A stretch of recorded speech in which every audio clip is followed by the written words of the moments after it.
Good everything, everyone. Just wanted to make a quick video about me and how I've quit drinking recently. It was sort of a gradual realization of just dwindling my drinking consumption, or taking my drinking consumption lower and lower, and realizing more and more that I didn't really enjoy how it made me feel. I feel like I'm usually a beer drinker now, or was a beer drinker. Kind of just only really liked the first half of a beer, or maybe a beer, because it just makes you feel a little light. But usually whenever you drink one, you kind of have a few more than one, and I was recognizing that. And I also like to take tolerance breaks from smoking weed, which I've been on one for quite a while now. And I noticed after my second beer or so, I really wanted to smoke because it levels me out. And I didn't really want these two vices to have more control of me than I wanted to have control of myself. And I've noticed when I did stop drinking specifically, a lot of my health habits started to be better. Clearer skin, more energy, better sleep. I just wanted to feel more like that instead of groggy or just not as present as I could be with myself. Being present is something that I enjoy about life and myself a lot, so I would much rather prefer to live like that. I also noticed a lot of mental clarity.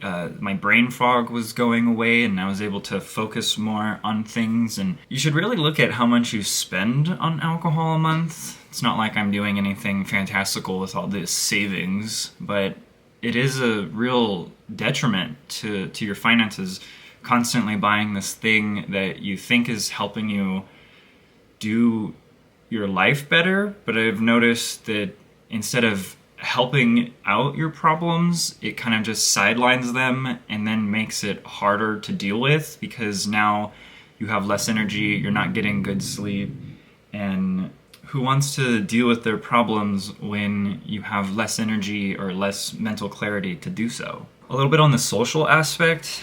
I know that drinking is a really socially acceptable drug to do, and I've noticed, not really been in many situations where I am around people who drink, but for you, any advice that I could give is you don't need it to have fun. And if this is something that you want, try it out, and you'll realize that you have just as much fun as people who are drinking if you're in a situation in which people are drinking around you. Some coping mechanisms that I used to wean myself off of it is I've been drinking non-alcoholic beer, and even recently I haven't been doing that, but I gotta admit, non-alcoholic beer is pretty nice, because who wants to eat a sandwich or a pizza without a nice drink? So I've kind of just been replacing it with non-alcoholic beer or kombucha. I feel like people just want something different than water to drink while they're eating, or at least that's what I've noticed in myself. And I think the kombucha really helps because it stings your mouth and it tastes really good. I would even recommend like LaCroix or seltzer water, which is hilarious because maybe even like 5 years ago I would make fun of people who drink LaCroix. I thought it was a really lame drink, but realistically people just want that. When I say people, I mean myself, and I'm generalizing what I imagine other people want as well. They just want that sting or the carbonation. It's just fun. It's just a nice little tingle. It's just something different than water, I think, and getting away from alcohol specifically, I think, for me at least, is something that I've noticed a benefit in my life. Would recommend non-alcoholic beer. It's great. And then to manage the stress of not drinking, I've returned to more of my more positive coping mechanisms of journaling a lot and getting more into my meditation practices. And just recognizing that it's something that you want versus something that you need, and usually you can just breathe through it or something like that. So I would recommend just doing something that makes you feel more present. The journaling really takes a lot of my general anxiety that I have going on in my head, and I can put it down on the paper, and I realize that it's not really that much of a problem anyways. I feel since I've been journaling, I have a more sense of calm and control over, I guess, my thoughts and behaviors, which is what the point of journaling is, maybe. And it's just been really nice to do instead of getting drunk. I didn't have an issue with it. I just didn't want to keep doing it. But instead of numbing my body, I've been taking more control of my body, and it feels nice. And I think it's a nice confidence booster if you don't have self-confidence. I would say journaling is really good for that. And I think the alcohol makes you feel more confident, but I think you're creating a delusion that you are confident, and you're just numbing your body so you don't have to deal with the general anxiety that goes on in your head. There weren't many unexpected challenges for me other than realizing that sometimes when I wanted to eat, as you saw, I make pizza for myself probably twice a month, maybe more than that. But one of the challenges was wanting something to pair with that, because we've been conditioned to have a sandwich with beer or have just a drink with your food. And the non-alcoholic beer has definitely helped that, but now I've kind of just weaned myself off of that entirely.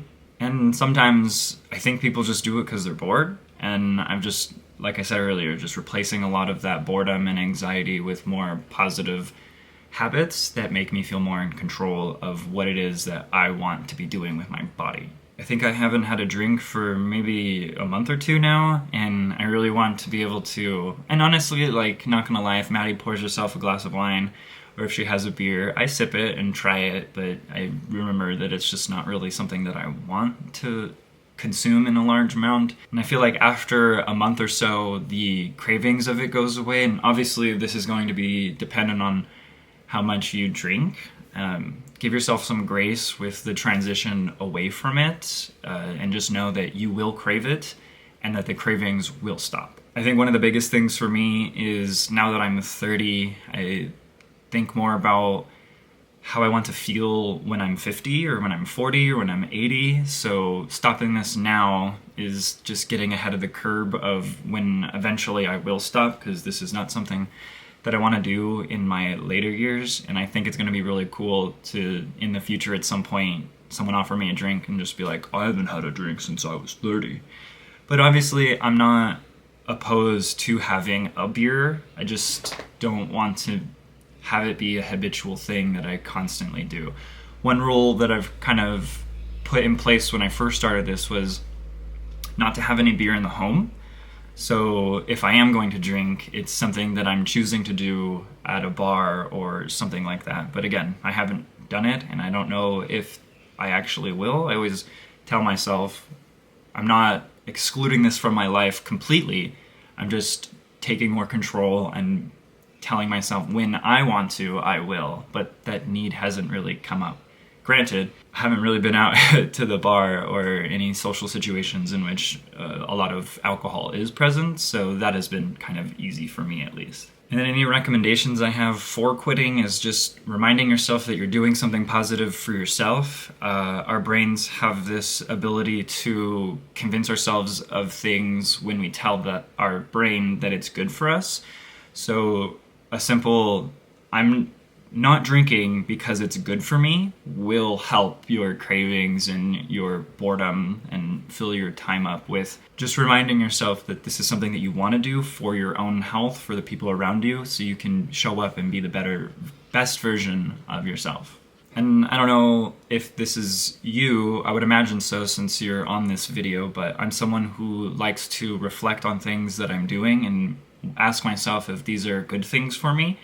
And if they aren't helping me in my journey of self-discovery and positive growth, then I usually just stop doing that. Something that I like to usually tell people is life is about sharpening the knife. And if you're not sharpening the knife, you have a dull knife. And what good is a dull knife? It's a butter knife. You can spread butter with it.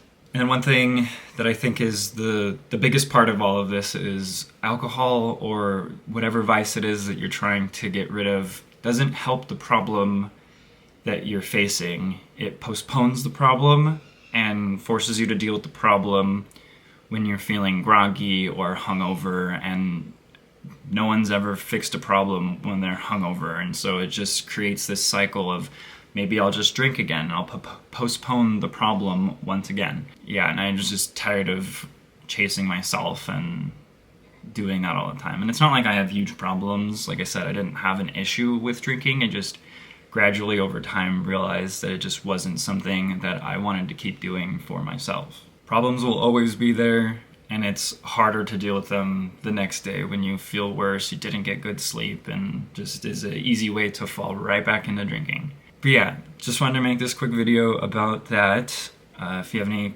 questions, comments, concerns, please comment them down below, and I'll be happy to answer any questions you have about it. And then don't forget to like, comment, and subscribe. All right, bye.